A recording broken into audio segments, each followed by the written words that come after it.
Here I am out on the freedictionary.com looking at some of the idioms. Better be safe than sorry.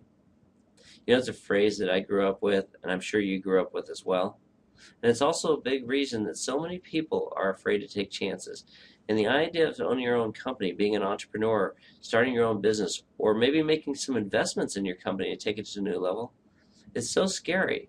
Now, why did this all come up?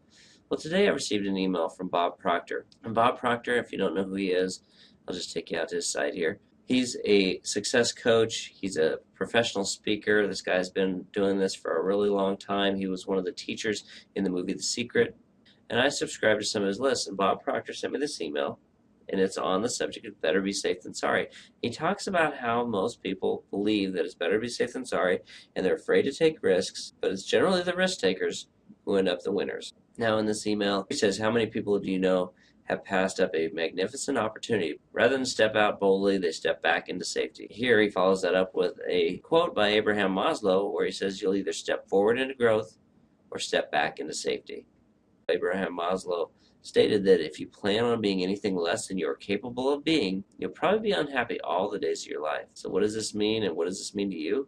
It means that if you want to be an entrepreneur, you want to be a business owner, or you want to make some changes in your company, you better do it, or you're always going to regret it. And I spent 20 years wanting to own my own company, and I look back, and I should have done it years before I did.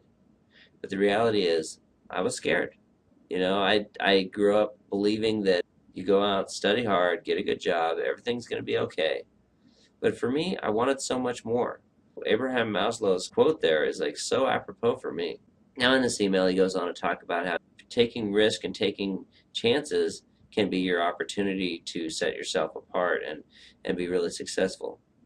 I'm going to take a little different stance on that, but I'm going to come back to that after I talk a little bit about Robert Kiyosaki. I don't know if you know who Robert Kiyosaki is, but he wrote a book called Rich Dad, Poor Dad. And in this book, he talked about two dads. His real dad, who was a very conservative teacher, he talked about studying hard, getting a job, the company will take care of you, life will be great, but his dad never could get ahead financially. Now his friend's dad, who became a mentor and like his dad, was somebody who taught him the value of money, taught him the value of investing, taught him how to grow money, taught him that money is not an evil thing, that it's okay to have money. That was his rich dad.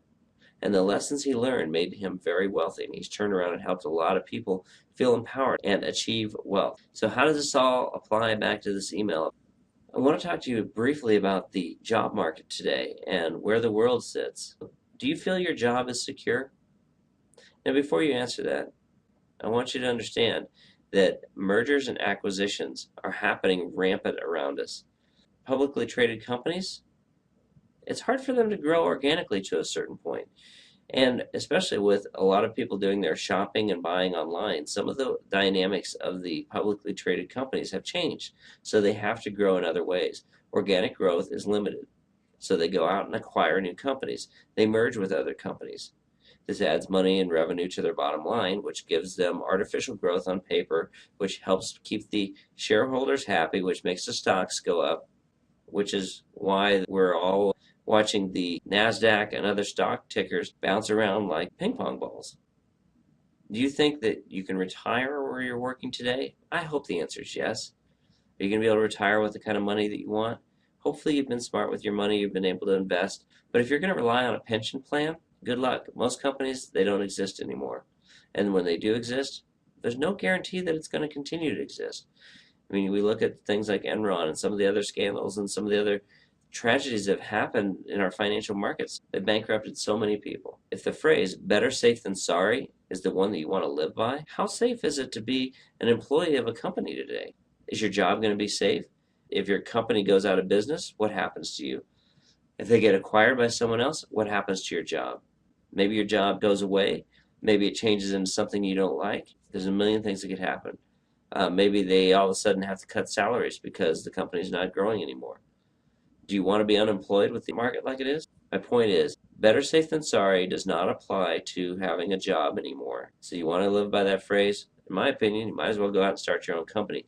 You have a passion to do it. You have ideas. You wouldn't be listening to these recordings if you didn't.